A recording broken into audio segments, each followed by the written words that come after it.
पुंडलिक वरदारी विठ्ठल श्री ज्ञानदेव तुकाराम. नमस्कार मंडळी, अमृतबिंदू या आध्यात्मिक मराठी यूट्यूब चॅनलवर पुन्हा एकदा आपले स्वागत आहे. आजच्या चिंतनाचा श्लोक असा आहे: नवे कर्मना धर्मना योग काही, नवे भोगना त्यागना सांग पाही, म्हणे दास विश्वास नामी धरावा, प्रभाते मनी राम चिंतित जावा. मंडळी, या श्लोकामधून समर्थ रामदास स्वामी पुन्हा एकदा आपल्याला असं सांगतात की बाबा रे, हे सध्या सुरू असणारं कलियुग आहे आणि या कलियुगामध्ये भगवंताच्या नामस्मरणाशिवाय आपण अध्यात्मामध्ये दुसरी कोणतीही गोष्ट यथासांग व्यवस्थित करू शकत नाही. कारण का तर प्रत्येक गोष्टीमध्ये काही ना काहीतरी अडथळे हे येतातच.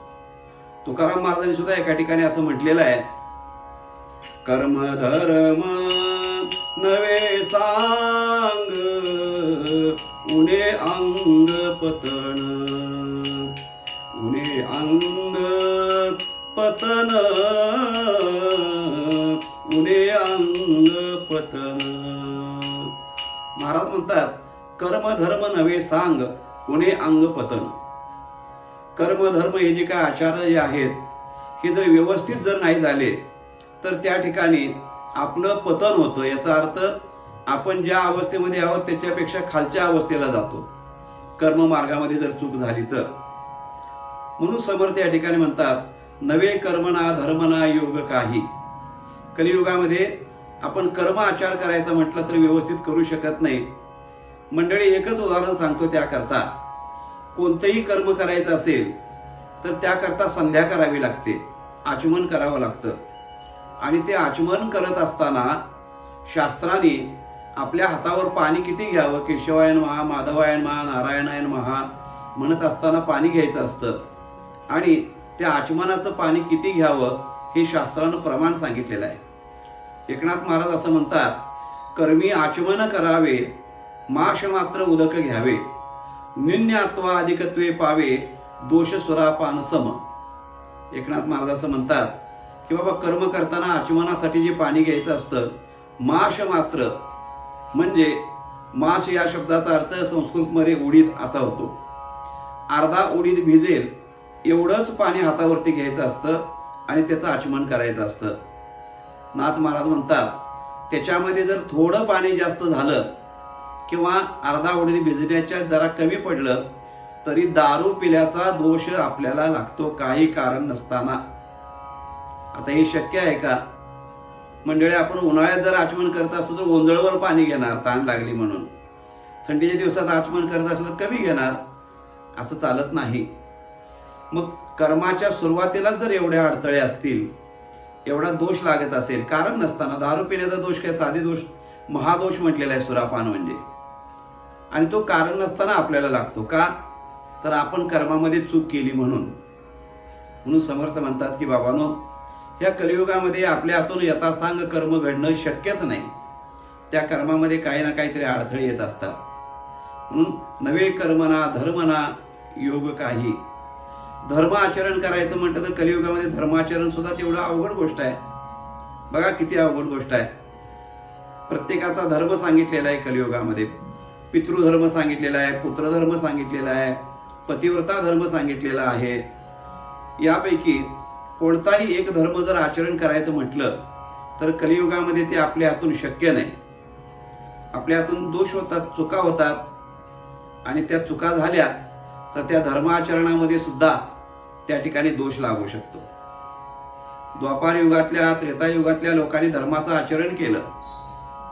धर्मराज आपण ज्याला म्हणतो त्या धर्मराजाने धर्माप्रमाणे आचरण केलं. त्यांनी एक स्वतःचा नियम पाळून घेतला होता. कोणता? की जन्मात कधीही खोटं बोलायचं नाही, असा नियम स्वतःला लावून घेतला होता. म्हणून त्याला सत्यवचनी धर्म असं म्हणतात.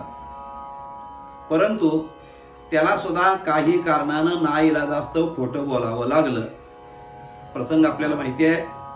कौरव पांडवांचं युद्ध सुरू होतं आणि त्या युद्धामध्ये अश्वत्थामा सेनापती होते, द्रोणाचार्यांचे पुत्र. आणि ते त्या ठिकाणी काम करत असताना द्रोणाचार्य तर फार प्रखर योद्धे होते. ज्ञानेश्वर महाराज असं म्हणतात की एक एकाचे निमनो व्यापारे हे विश्वची होय संवरे. एवढी ताकद ज्यांच्याकडे होती, संपूर्ण विश्वाचा नाश करण्याची ताकद द्रोणाचार्यांच्याकडे होती. ते लढत होते पांडवांच्या विरुद्ध. द्रोणाचार्यांचा पराभव होणं हे गरजेचं होतं पांडवांच्या दृष्टीनं. परंतु काय करायचं, भगवंताने युक्ती केली आणि अश्वत्थामा नावाचा एक हत्ती मारला आणि धर्मराजाला सांगितलं की धर्मा, तू त्या ठिकाणी असं म्हण की अश्वत्थामा मेला. कारण द्रोणाचार्य इतर कोणाचाही ऐकणार नाहीत, कोणावर विश्वास ठेवणार नाहीत, पण तू सत्यवचनी आहेस, तुझ्यावर नक्की विश्वास ठेवतील. तू जर असं म्हटलास तर द्रोणाचार्यांचं खचीकरण होईल आणि एकदा का धीर खचला की मग त्यांचा पराभव करणं अवघड जाणार नाही. तेव्हा धर्मराज म्हटला, भगवंता, मी जन्मभर प्रतिज्ञा पाळलेली आहे की खोटं बोलणार नाही. मी माझ्या स्वार्थाकरता खोटं बोलू का? देव म्हटले, तुला बोलावं लागेल, कारण द्रोणाचार्यांचा पराभव होणं गरजेचं आहे. आता तुम्ही पांडव शिल्लक राहणार नाही. धर्मराज म्हटला, मी खोटं बोलणार नाही. देवाने त्यातनं युक्ती काढली, म्हणजे तू एवढं म्हण, अश्वत्थामा मेला, हत्ती का माणूस हे मला माहिती नाही. एवढं म्हण, म्हणजे अर्ध खोटं बोल, पूर्ण खोटं बोलायचं राहू द्या. शेवटी तेवढं मान्य केलं आणि अर्ध सत्य बोलला.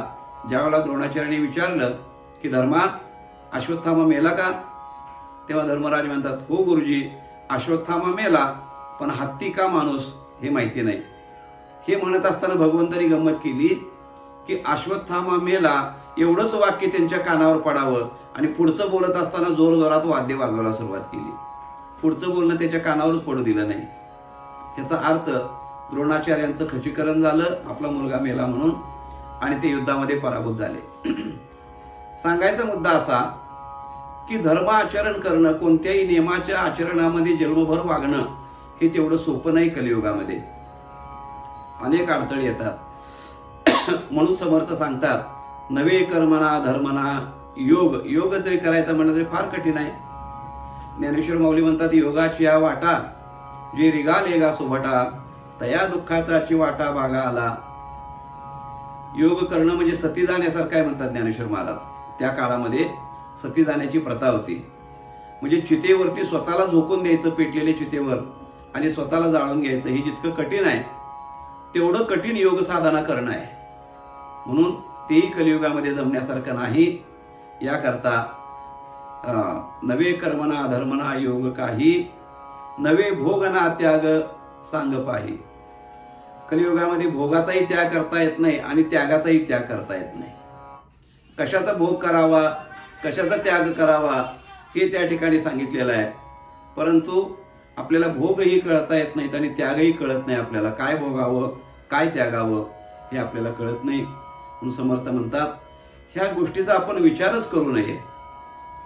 कर्म काय, धर्म काय, भोग काय, त्याग काय, योग काय, हे आपल्याला काही जमण्यासारखं नाही. त्याचा विचार आपण करत बसू नये. आपल्या सगळ्यात सोपा मार्ग सांगतात, म्हणे दास विश्वास नामी धरावा. रामदास स्वामी असं म्हणतात की बाबा, मी तुम्हाला सांगतो तेवढी गोष्ट करा की भगवंताच्या नामावर दृढ विश्वास धरा. भगवंताचं नाम जर केलं, नामस्मरण जर केलं, तर तुम्हाला जगात दुसरं काही करावं लागणार नाही. म्हणून तुकाराम महाराजांनी सुद्धा म्हटले की नाम संकीर्तन साधन पै सोपे. हे सोपं साधन आहे आणि सर्वांना करता येण्यासारखं साधन आहे. समर्थ म्हणतात की त्या नामाचं तुम्ही नामस्मरण करा, त्याच्या नामावर विश्वास धरा, सगळं तुम्हाला त्या ठिकाणी नामामध्ये साध्य होऊ शकतं. आणि म्हणून म्हणे दास विश्वास नामी धरावा, प्रभाते मणी राम चिंतित जावा. आपण सकाळी उठल्यानंतर प्रभू रामाचं म्हणजेच भगवंताचं चिंतन आपण अवश्य करावं. हे अनेक श्लोकांमधून आपल्याला समर्थाने सांगितलेलं आहे.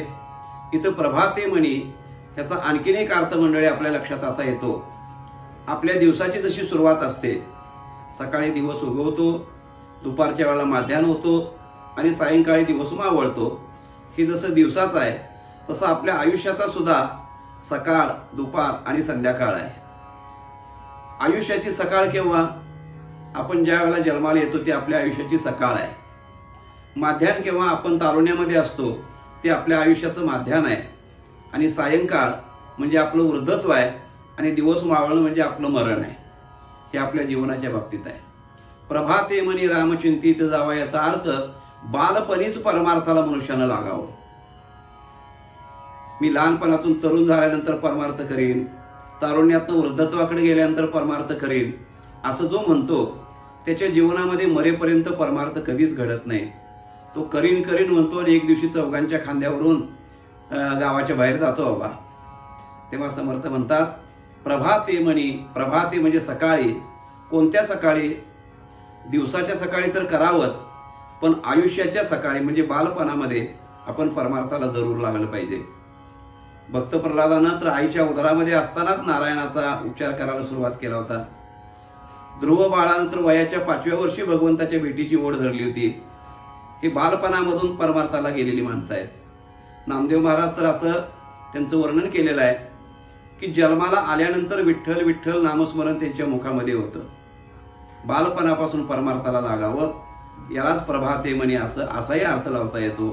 म्हणून समर्थ म्हणतात की बाबा, ज्या क्षणी तुम्हाला असं वाटेल आपण भक्ती मार्गाला लागावं, त्याच क्षणी आपण या परमार्थाच्या मार्गामध्ये जर आलो तर आपल्या नरदेहाचं कल्याण होतं, सार्थक होतं आणि ते आपण मनुष्य जन्माला येऊन आपला उद्धार करून घेण्याचा प्रयत्न आपण करावा. अशा प्रकारची शिकवण सर्वच संतांनी आणि समर्थांनी सुद्धा आपल्याला या प्रकारे दिलेली आहे. मंडळी, या श्लोकाचं चिंतन आपल्याला कसं वाटलं, आवडलं का ते जरूर कळवा. आपण या चॅनलवरती जर नवीन आलेले असाल तर चॅनल अवश्य सबस्क्राईब करा, इतरांच्यापर्यंत त्याची जरूर माहिती द्या. भेटूया मंडळी पुन्हा पुढच्या भागामध्ये. तोपर्यंत नमस्कार. रामकृष्ण हरी.